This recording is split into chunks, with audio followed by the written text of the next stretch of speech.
Did you ever wonder what would have happened if you had taken the car to work yesterday instead of the subway? Or how things would have been different if you decided to eat out instead of cooking that one night last week? Well, my guest on this episode doesn't have to wonder.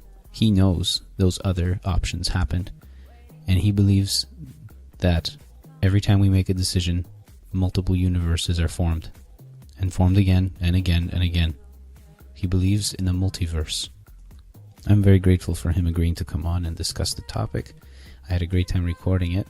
It brought me back to listening to Coast AM, which is a great little AM radio talk show here in North America that you can probably hear on your local radio station. If you Google Coast AM, you'll find out all about it. And it's one of the most listened to shows at night in all of North America. It deals with paranormal and things like that. So I used to listen to it a lot when I would drive home from dropping my, at the time, girlfriend off at her house.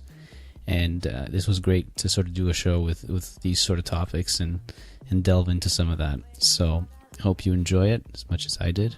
And please check out the description for links on actual definitions and descriptions of all these theories, because admittedly neither Peter nor I were as detailed as we probably should have or could have been. We love discussing the stuff, but in terms of the details, it's best left for individual research. Hope you enjoy.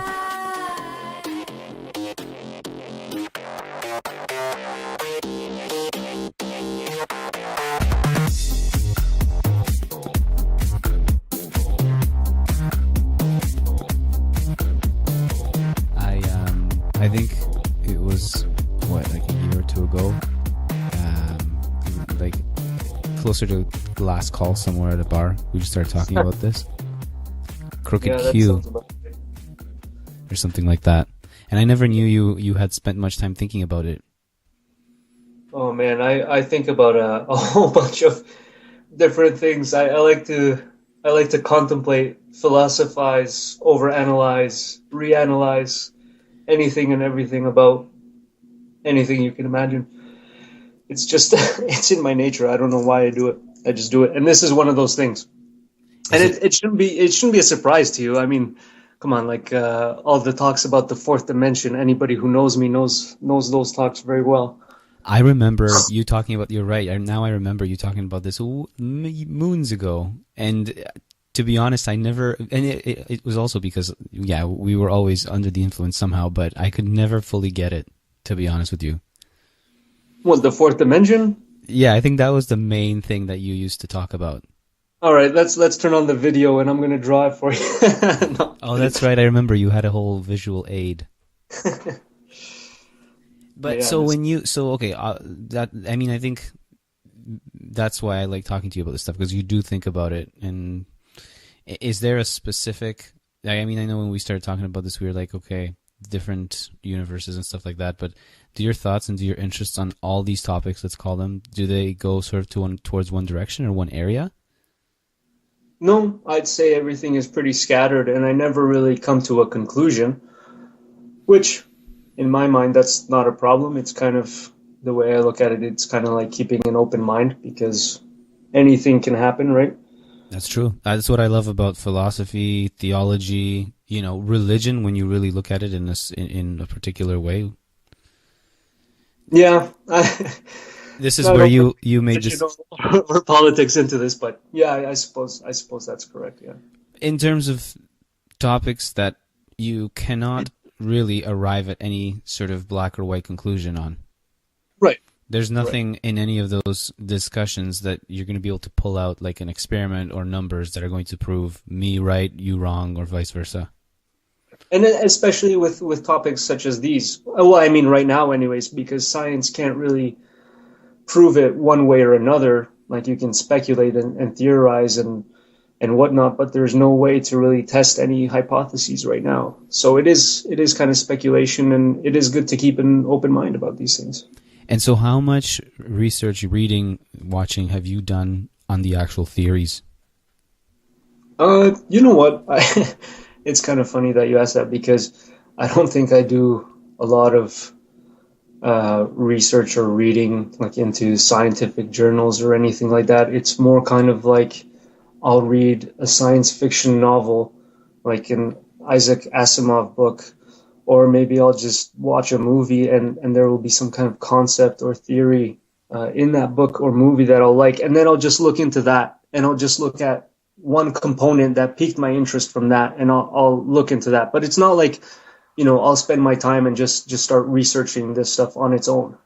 Mm-hmm. And do you remember where it all sort of started? What were one of the first things you could remember that really sort of got you thinking like that? Books, movies, a conversation with somebody? What was it? I think it must have. Well, I know science fiction related topics was definitely my dad. He steered me in that direction. Like I mentioned, Isaac Asimov books.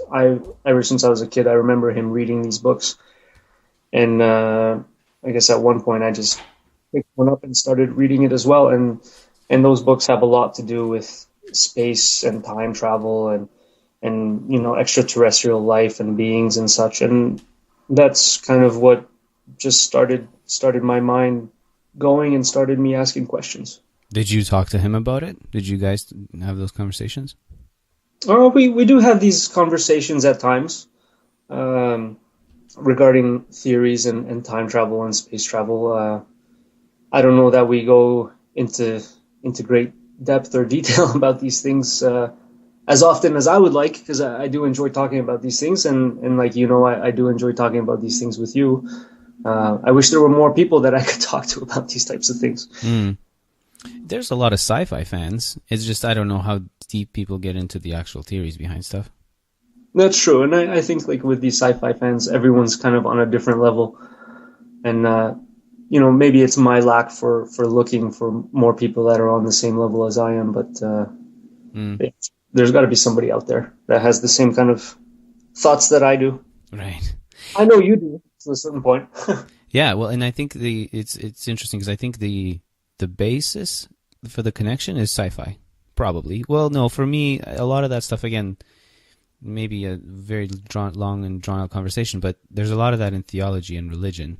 But yeah. Sci-fi for sure. Like that's, even though we will forever be on this Star Trek, Star Wars divide, but it's all part of it.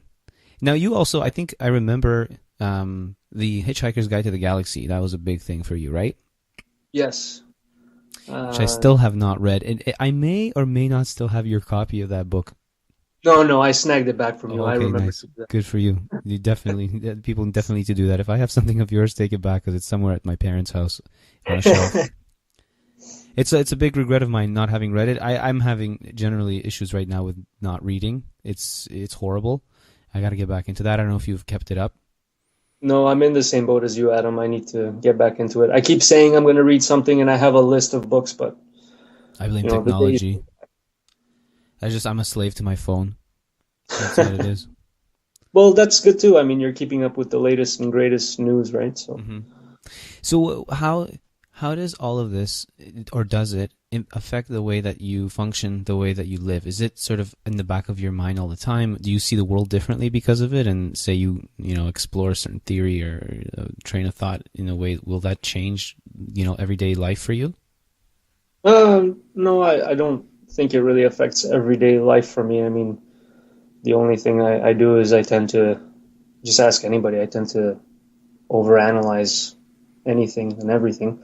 But I do that with everything. But in terms of my theories and my thoughts, I don't think it really affects me in any way, shape, or form. Mm-hmm. So, like, you don't walk down the street and you don't think to yourself, shit, whether my decision to, try and make this yellow light may impact the way that my future is going to turn out, or let's say, this universe as opposed to another option. Well, no, because in a different universe, I would have done that. So if I didn't do it here, I did it somewhere else. If that makes any sense. Right. Well, because the possibilities are endless, right? That's right. You can stop, you could run, you could lay down, you could do a whole bunch of things. Each of those creates a different universe. That's right. It's like everything just branches off based on any and every decision you make. I found it interesting, the couple of links that you sent me, which I'll put in the description of this episode. But it's interesting. I didn't realize that the basis for a lot of these theories are in quantum mechanics. Yeah, I mean, it's like they have some serious. What's the word I'm looking for? I guess these theories come from some sort of serious scientific background. Well, that there's people that smart people doing serious thought and research about this. You know, it's not like two drunk guys at a bar. You mean not like you and I? Yeah. No, we're the smart guys, obviously. Yeah. Yeah, there's scientists doing research into this stuff and looking into this. Like in the Big Bang Theory, it's like what were they called? Theoretical physicists? No, is that right? I don't know. Something along those lines. It's like those guys, they come up with theories and then they try to come up with experiments to test them. Yeah, and it's amazing that like on that quantum level, all those atoms and everything else, they actually shift and change, and they can take different forms. And again, no point in rehashing all that here. Check out the links, whoever's listening. But although it's not proven, there is serious science behind it. Yeah, like in the links, it mentions that like a light particle, like the photon. Again, not to go into too much detail, but it can either act as a wave or as a what was the other one? Help me out, Adam. Oh, God. As a wave. There was something else. It was another state. As a wave or a particle. It can either act as a wave or a particle, and one scientist in one universe might be looking at the particle and it's acting one way here, but in another universe, that same particle is acting in a different way because technically it exists on two different planes at the same time. Right. So that kind of gives it some merit, and it kind of makes things exciting because you start thinking about it, and it's like, oh, you know what? Maybe this is possible. Maybe it's a real thing. Mm-hmm. I remember when we talked about it last, the train of thought I sort of took it on, and so because I've been doing some thinking on it myself, is I would argue that statistically I can predict what you're going to do in a lot of situations. If I know you, if I know how you act, what you've done in the past, and if I know all sorts of, as many extraneous things that are happening as I can. So, for example, if your alarm clock went off late or you slept in and it's a rainy day, and I know your routine on a day-to-day basis, I can probably predict what time you're going to get to work and which streets you'll take if I know what the traffic's like and stuff like that. Right. Chances are that you're not going to skip work that day. Right. And if I take that through to its logical, not to a logical conclusion, but if I keep thinking about that and expand it, it just seems to me like there is only one way that things can turn out. Because while we can think that there are all these different options, and when you're going to go drive to work, you're not really sure whether that light at, the intersection of street X and Y is going to be green, red, or yellow, which will change the time you're going to make it to work. If you really had all the data, I would know what time you're going to leave your house, and I would know exactly what the sequence of the lights is, and I would know that it's going to be green, and I would know what time you're going to make it to work. Yeah. And you know what? It's actually funny that you brought this up because not too long ago, and this is something that I've always liked reading and looking into as well, is I watched this documentary about patterns and about life in general. And the documentary essentially said what you're saying, is that if you have everything figured out, you can essentially know what a person is going to do on a daily basis given whatever variables might be thrown at them. But that's the thing, you can never predict the types of variables that are going to be thrown that way, because life isn't, it's not simple. It's not from point A to point B. There's going to be a point C where something interferes with your daily routine, and that's what chaos theory is about. It's that, you might know all the patterns, you might know everything, but something will happen that will throw something off. And it's funny because everything kind of ties in together. This kind of goes into like the butterfly effect. Like maybe someone in a different city woke up at a different time or whatever, and they got into a car accident which caused a traffic jam, which that traffic jam was on the way to my work, and I was caught in that traffic jam, and I came in later. You know what I mean? Like everything's kind of interconnected. So wait, let's say with this example, so this is happening in another country. You're tying it back to your commute, right? Yeah.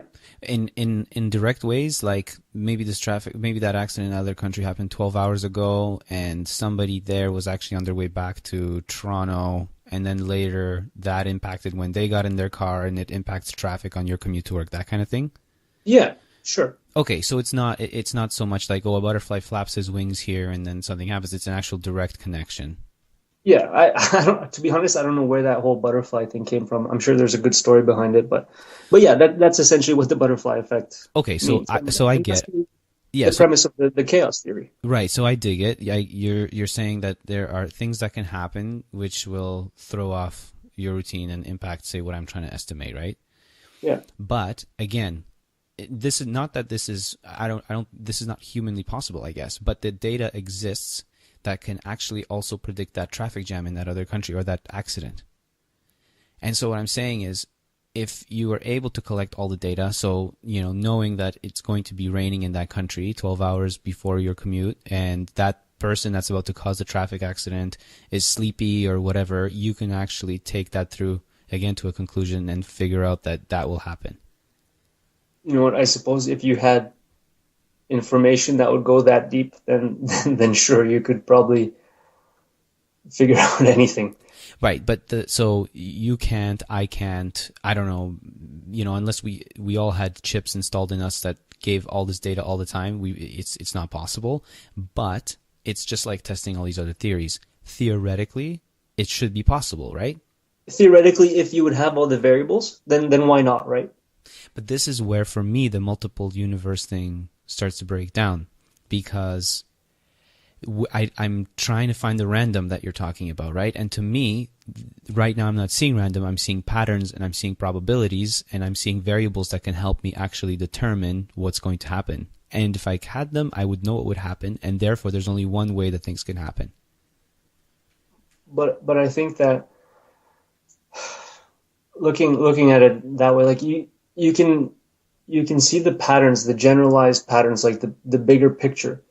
But then when you zoom into the finer details, like you said, shit kind of just happens, and you can't predict it.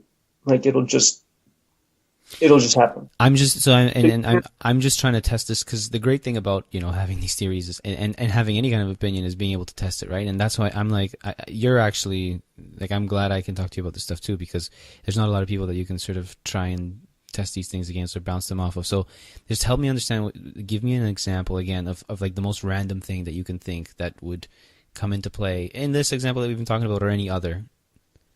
Well, I mean, it can be as simple as, like you were saying, you're on your way to work in the morning. You go to Tim's, you're in the drive-thru, you grab your cup of coffee. You normally put it in your cup holder, but this time it slipped and it fell on your lap. And you spilled coffee all over yourself. There's no way to predict that. It just happened. There's a reason it slipped. I don't know. I think now we're getting into a potentially theological overview of things. No. What I mean is, why do cups slip in people's hands? Because they grabbed it wrong. Because they were, checking out a girl in line. Or the lid wasn't on properly because the person working there that morning was just in such a rush. And again, sure, but yeah, it could have just slipped. Like maybe it just slipped. So now you're talking about just unexplainable, like that doesn't really have a specific cause. Like there's no. You're saying the reason for that slippage can't be explained? No, I suppose what I'm saying is, it can be explained. It's just, does it necessarily need to have an explanation? I don't know that Like it does. I'm just wondering, again, it's to sort of, I'm like trying to now flesh out what my sort of stance has been, which is everything can be explained and right. everything can be predicted. But like you're saying, okay, maybe you looked at some girl and that's why the cup slipped because you weren't paying attention. Hmm. But so then what does that mean?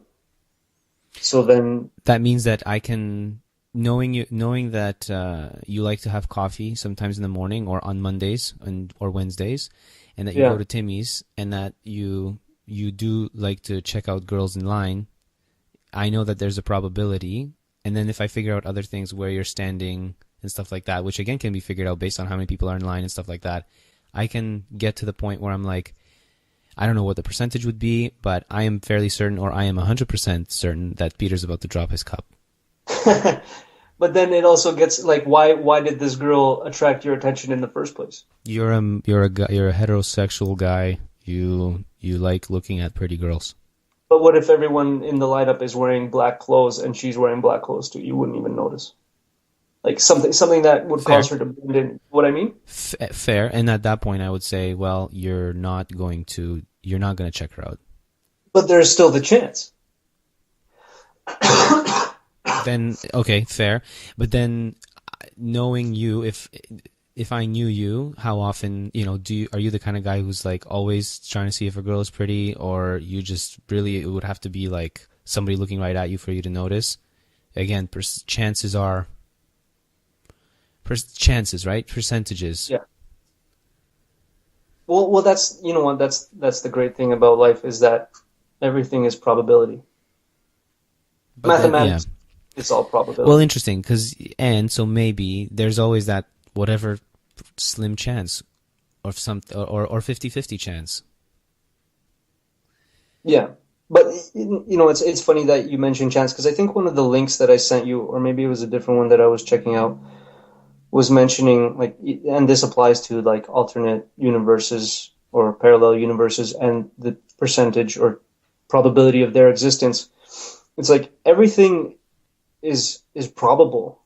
It's just the chance of it happening is slim to none.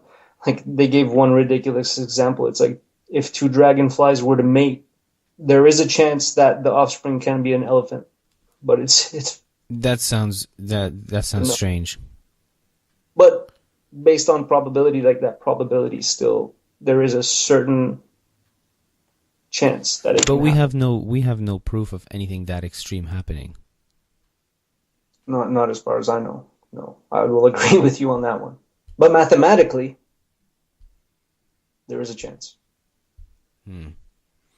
What's interesting to me is that in all of this, you very quickly get to leaps of faith, for a lack of a better term. Like there's a lot of things you have to assume, and like well, you've already said at the beginning, it is about musing about it. It's not about getting anything proved 100%, right? Yeah, I mean these things are all theoretical, and you know what? But that's what makes it fun talking about it because anything is possible. So how do you see this whole parallel universe thing, multiverse thing? Take me through it from the beginning, from scratch. Well,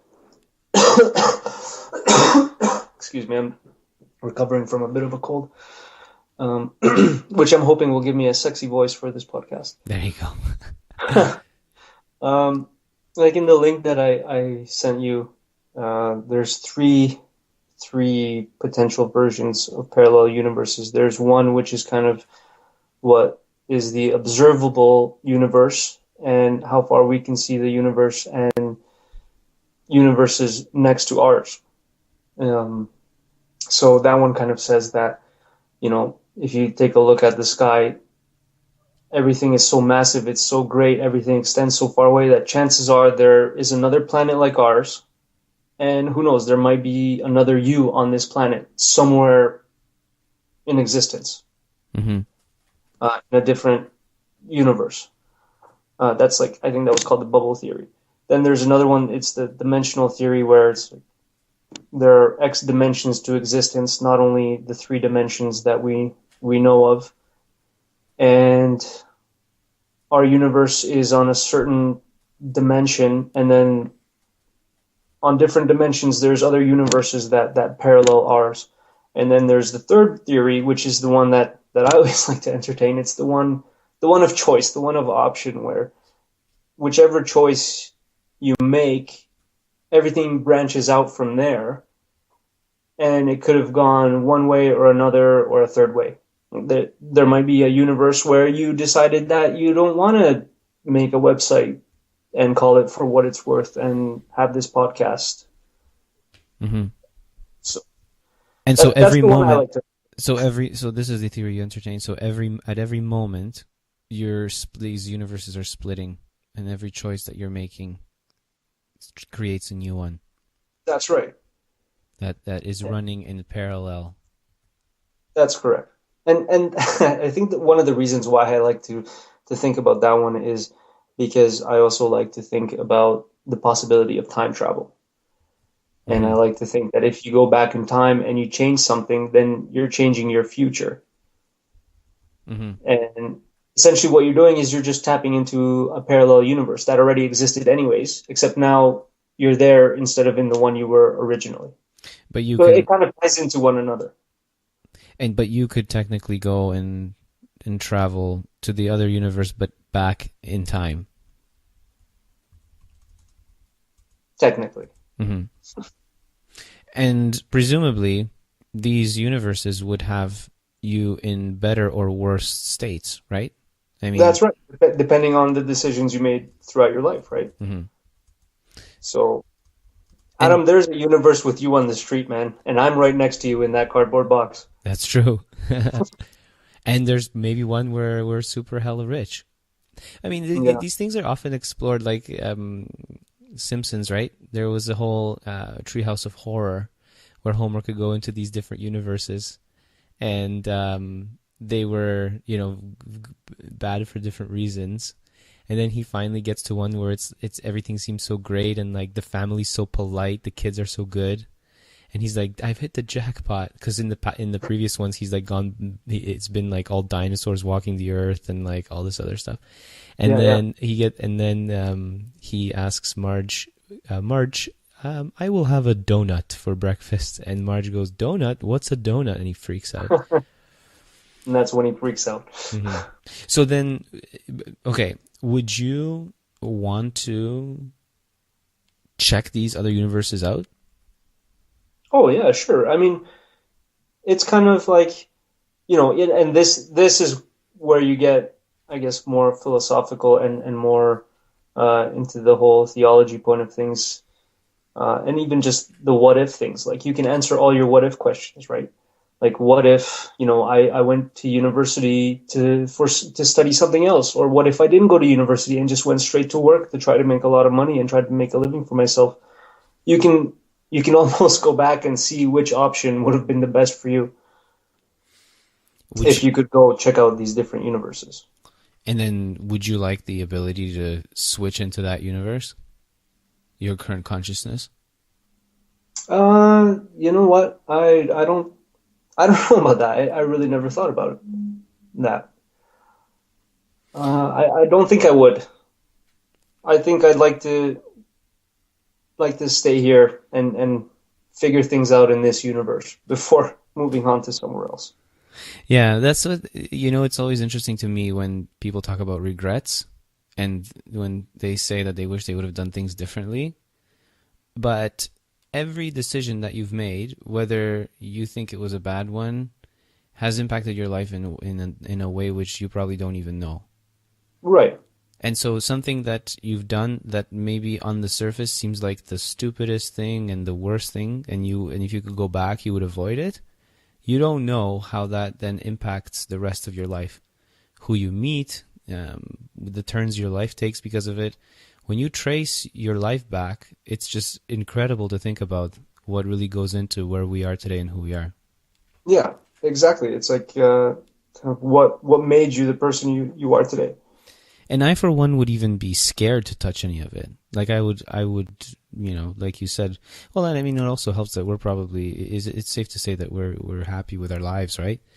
So That's why we wouldn't want to try and figure that stuff out. But maybe somebody, if we were talking to somebody who has a really bad life right now, maybe they would want to go back. Maybe they'd be like, hell, man, I'd check out any other universe, but this one can be worse. Yeah, I guess it depends where you're at in your point of life, right? But then the way I always look at it is it could always be worse. That's right. And you constantly have the ability to alter the future. So even though you may be in a spot which you're not cool with right now, or it's bad, you have the ability to change it. I mean, to an extent, you can't fight disease. You can fight some disease, but we will all die eventually. That is the end point, I suppose. And horrible things happen to people all the time. Yeah. And I mean, that's part of chaos theory, man. You never know what's going to happen. Anything and everything can happen. So, besides multiple universes, is there other areas that you like to spend time on? In terms of sci-fi, I don't know. Honestly, I can discuss anything and everything in terms of sci-fi. Like I said, time travel, different dimensions, which goes on to wormholes, which also kind of ties into alternate universes. And you know what? I like thinking about life itself and just kind of contemplating things. And like I said to you before even coming on air or anything like that, I was saying I had to try to organize my thoughts.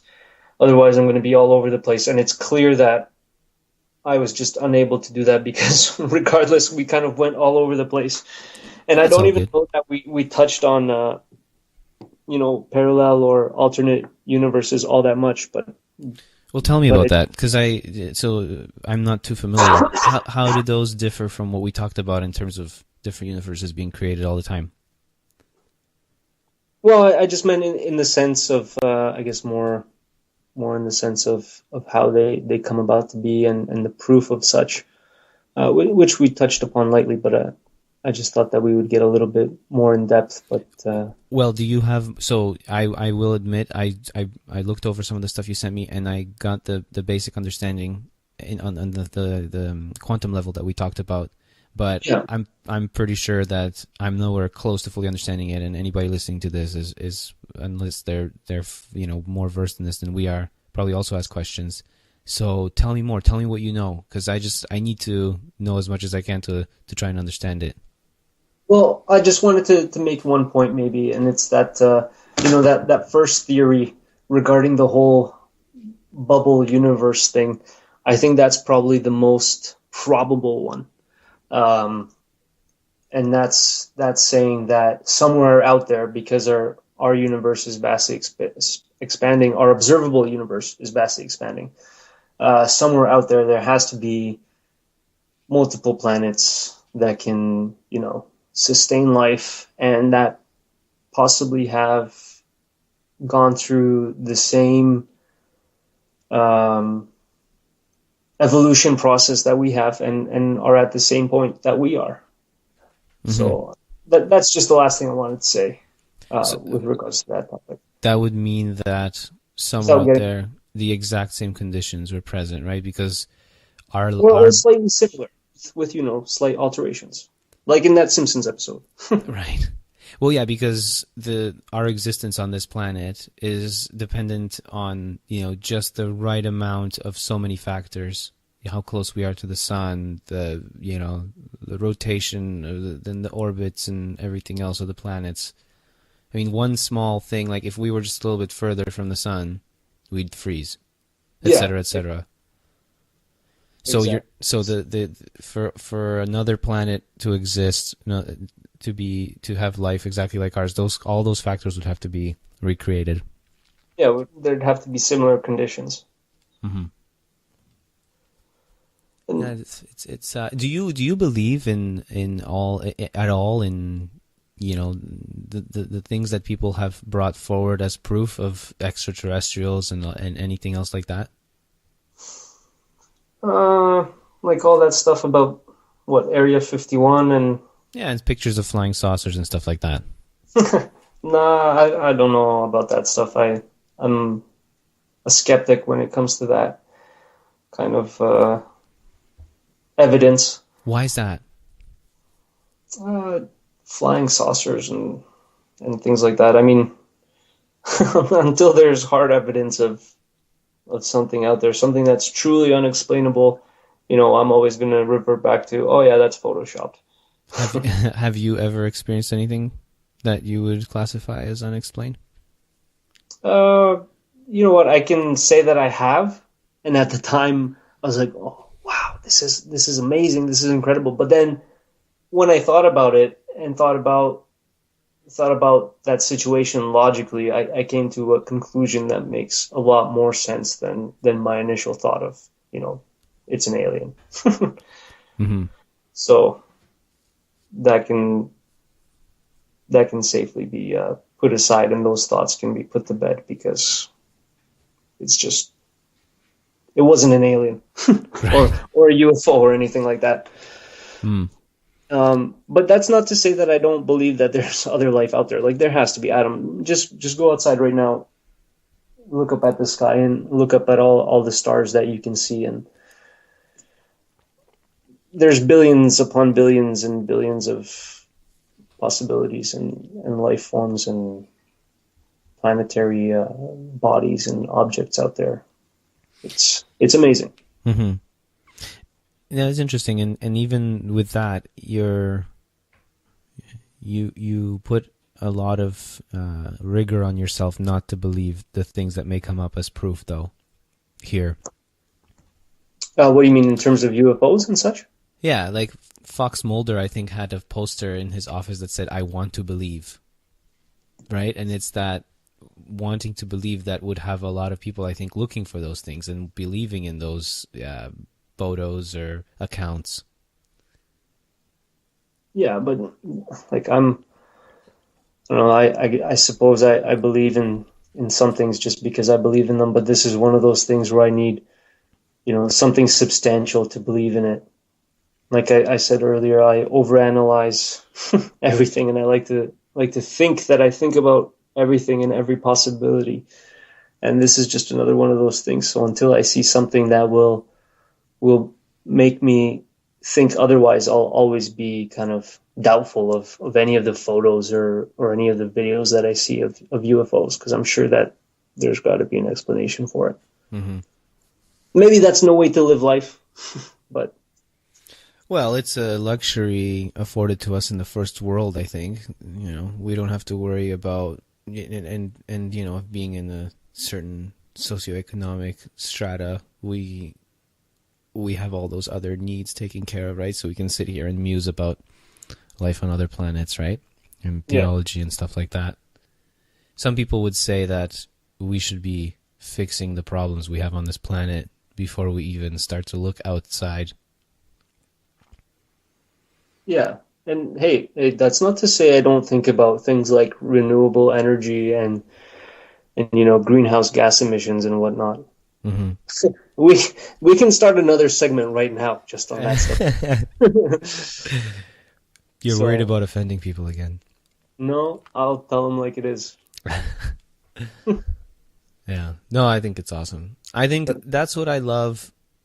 I love just, looking at the world and thinking about those things and appreciating them. It's all there. And that's the best part about the world, is that there is so much to think about, and there is so much to learn, Just even by observing things, by observing people, by observing the sky, by observing anything, you can learn so much from it. And, now that we're all interconnected, like you said, how you use your phone and you go on and check podcasts and check your RSS feeds and everything like that. Like, information is everywhere, and it's anything you want to know, you can know about. Yeah, for sure. There's no excuse now, right? Like, not to be informed.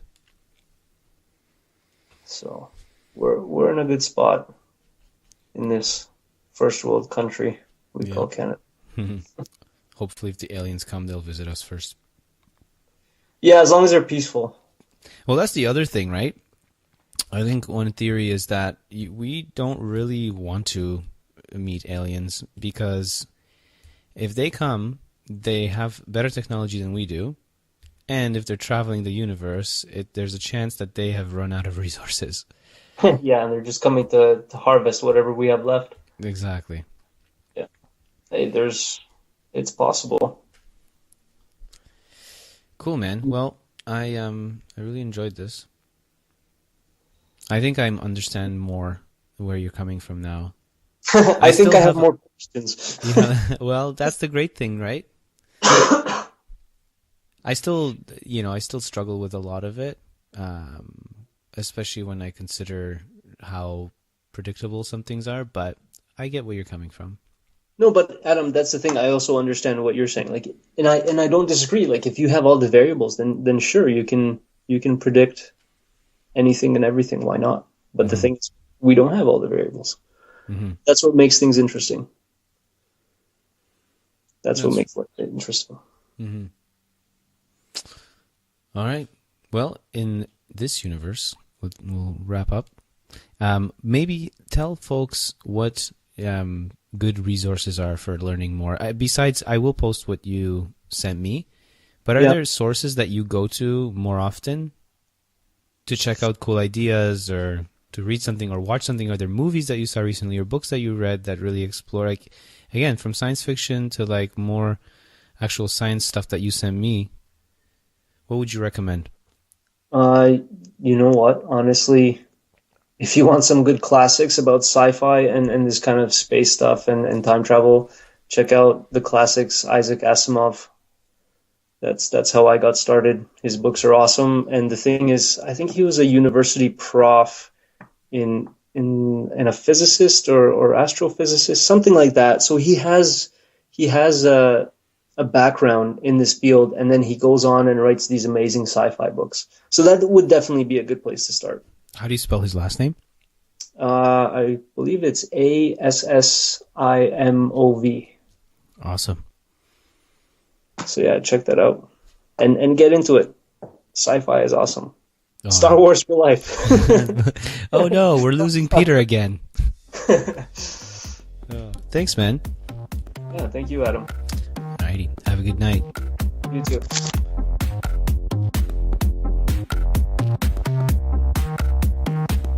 Well, there you have it. Hope you enjoyed as much as I did, where we didn't get detailed enough and couldn't really explain things. I hope you'll check out the links in the description of the episode. That'll take you to all sorts of great resources. Check out the website, FWIWpodcast.net.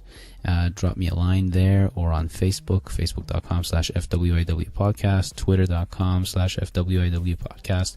Let me know what you're thinking, what sort of guests you'd like to see. What I do have coming up this month is a panel discussion between three friends who are planning to vote for different parties in the upcoming Canadian federal election. I've also have a first-time author, Stephanie Mori, she just published her first book called More Than Your Workout. I'm excited to talk to her about that and other great things hopefully coming up by the end of the year. But so far I'm really enjoying it. I hope you are too. And if you'd like to come on and you'd like to chat about anything that you enjoy doing or thinking about or talking about, just again, drop me a line and I'd love to get on to Skype and have a chat. So thanks again. Peace out.